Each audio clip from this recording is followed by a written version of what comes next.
तर आजच्या दुपारच्या जेवणामध्ये आहे चमचमीत असा मस्त अंडा मसाला. त्याच्यासोबत काय बनवलेलं आहे किंवा हीच रेसिपी कशी आहे सगळं बघूया. हॅलो फ्रेंड्स, मी वर्षा आपलं सर्वांचं मनापासून स्वागत करते. कसे आहात सगळे? मी मस्त आणि मजेत आहे. अंडा मसाला बनवतोय त्याच्यासाठी आपल्याला थोडासा अगोदर मसाला तयार करायचा आहे. इकडे बघा एक छोटासा कांदा, थोडं खोबरं, धनं, डाळं, लसूण, अद्रक मी सगळ्या गोष्टी थोडंसं कट करून घेतलेल्या आहेत आणि ते आपल्याला थोडंसं भाजून घ्यायचे आहेत म्हणजे मसाला आपला छान बनतो. कांदा, खोबरं तुम्ही डायरेक्ट गॅसवरती भाजलं ना तरीसुद्धा चालतं. पण आता खोबरं किसलेलं होतं आणि सगळ्याच गोष्टी परत छोट्या-छोट्या म्हटलं मी एकत्रितच पूर्णपणे भाजून घ्यावं आणि कढईत थोडंसंच तेल टाकायचं आणि हे चांगलं फ्राय करायचं. ते चांगलं भाजतंय ना तोपर्यंत इकडे जे अंडी उकडलेली आहेत ना, त्याला थोडेसे चाकूने काप द्यायचे. कारण की आपण त्याला थोडंसं फ्राय करणार आहोत मसाल्यांमध्ये आणि ते छान फ्राय होतील आणि सगळा मसाला वगैरे त्याच्यात छान ॲब्झॉर्ब होईल याच्यासाठी. परत दुसऱ्या कढईमध्ये मी थोडंसं तेल टाकलेलं आहे आणि जो आपला मसाला आहे की नाही, तर तो चांगला भाजलेला आहे. ते मी गॅस बंद केलेला आहे. थंड होईपर्यंत अंडे फ्राय होतील आणि त्याच्यानंतर मसाला वाटून घ्यायचा. इकडे तेलात बघा थोडं एकदम पाव चमचाच मसाले टाकलेले आहेत. फक्त अंडे अगोदर फ्राय करण्यासाठी. डायरेक्टही टाकू शकता, पण अजून टेस्ट छान येते किंवा जी आपली भाजी आहे की नाही, ती एकदम छान चमचमीत होते आणि थोडं स्पेशल वाटतं. तर असं हे आहे 2 मिनिटच बघा फ्राय करून घ्यायचं आणि लगेच अंडी काढून घ्यायची.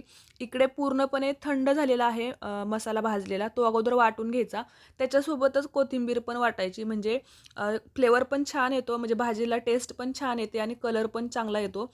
तर काड्यासहितच कोथिंबीर घेतलेली आहे. थोडंसं पाणी टाकायचं आणि वाटून घ्यायचं. अंडे बघा छान असे फ्राय झालेले आहेत. नॉनव्हेजच्या रेसिपींमध्ये की नाही काही जणांच्या रेसिपी वेगळ्या असतात, म्हणजे पद्धत थोडीशी वेगळी असते. काही मसालेच वेगळे असतात. प्रत्येकाचं वेगवेगळं असतं. तसं मी जसं करते ना तसं आहे. जसं मटणाची रेसिपी आणि जास्त मसाल्यांमध्ये म्हटलं तर जे आम्ही घरगुती मसाले आहेत ना ते जास्त वापरतो आणि त्याच मसाल्यांमध्ये आमचं भरपूर सारे गरम मसाले किंवा धने, खोबरं अशा गोष्टी टाकलेल्या असतात ना, त्याच्यामुळे मग वरून आम्हाला भाजीला जास्त काही टाकायची गरजच पडत नाही. त्याच्यामुळे बघा इकडे परत त्याच कढईत मी आणखीन थोडंसं तेल ॲड केलेलं आहे. तेल चांगलं तापलं की लगेचच आपण वाटून घेतलेला जो मसाला होता की नाही, बारीक करायचा चांगला आणि तो मसाला तेलात टाकायचा. चांगलं फ्राय होऊ द्यायचं. तेल सुटेपर्यंत हे चांगलं कंटिन्यू हलवायचं आणि त्याच्यानंतर त्याच्यात मी एक तमालपत्र आणि एक लाल मिरची सुकलेली टाकलेली आहे.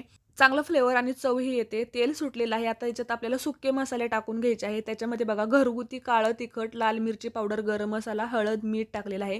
सगळे एकत्रितच मसाले टाकलेले आहेत. कमी जास्त प्रमाण होऊ शकतं बघा आपण भाजी किती बनवतो याच्यानुसार. मसाले टाकल्यानंतर परत हे चांगलं मिक्स करायचं आणि थोडंसंच पाणी टाकायचं जेणेकरून सगळे मसाले आहेत ना ते सुद्धा चांगले शिजले जातील, करपणार वगैरे नाहीत. आणि परत बघा पाणी टाकल्यानंतर परत थोडंसं तेल सुटल्यानंतर आपल्याला याच्यामध्ये जी आपण फ्राय केलेली अंडी आहेत ना ती टाकून घ्यायची. तर असं बघा मस्त 2 ते 3 मिनिटातनं ग्रेव्ही मस्त झालेली आहे आणि बघा तेल सुटलेलं आहे, कलर मस्त येतो आणि खूप टेस्टी बनते भाजी. मसाले चांगले भाजले पाहिजे किंवा ग्रेव्ही पण चांगली परतायला पाहिजे. परत मी अंडी टाकलेली आहेत आणि सगळं मिक्स करून घ्यायचं. गॅस थोडासा स्लो करायचा आणि एक 2 ते 3 मिनिटनं झाकून ठेवायचं. म्हणजे वाफ निघते आणि अंडी पण छान अशी मसाल्यांमध्ये पूर्ण वाफली जातात. त्याच्यानंतर बघा 2-3 मिनिटानंतर परत मी झाकण काढून अंडी परत मिक्स करून घ्यायची. बघा मस्त दिसते ना. सुक्का अंडा मसाला जर केला की नाही तर असाच होतो आणि खूप टेस्टी लागतो. पण आपल्याला थोडंसं पातळसर करायचं आहे. याच्यात आपण पाणी ॲड करतोय जेवढं ग्रेव्ही पाहिजे याच्यानुसार, कारण की भाकरीसोबत खातोय की चपातीसोबत खातोय याच्यानुसार आपण याची कन्सिस्टन्सी कमी जास्त करू शकतो. मला जेवढं पाहिजे होतं तेवढंच मी पाणी ॲड केलेलं आहे आणि त्याच्यानंतर बघा एक उकळी येऊ द्यायची मोठी अगोदर, मोठाच गॅस ठेवायचा आणि त्याच्यानंतर स्लो करायचा. कारण की अंडे उकडून घेतलेले आहेत, फ्राय पण केलेले आहेत, त्याच्यामुळे खूप वेळ जात नाही. 2 ते 3 मिनिटात एक उकळी येते आणि त्याच्यानंतर आपण त्याच्यात कोथिंबीर वगैरे ॲड करायचं आणि गॅस परत स्लो करायचा.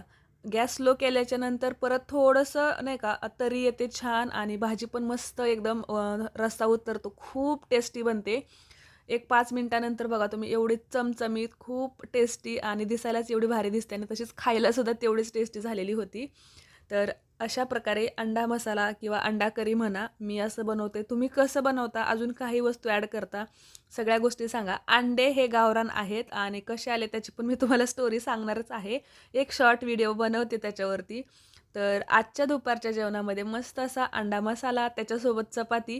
भाकरीच करणार होती, पण मग म्हटलं चला मुलं भाकरी खात नाहीत, मग चपातीच करते आणि सोबत मग जीरा राईस पण केलेला आहे. तर मटणासोबत वगैरे भाकरीच खातो, पण अंड्याच्या भाज्यांसोबत चपाती चालून जाते. तर असं होतं आजचं पूर्ण दुपारचं जेवण. तर कसं वाटलं ते मला नक्की कमेंट करून सांगा आणि दुपारी आमचे पाटील असे गरमागरम जेवायला येतात आणि दुपारी घरात गोंधळ पण असते, मुलं पण येतात आणि असं टीव्ही बघत-बघत जेवण चाललेलं असतं आमचं.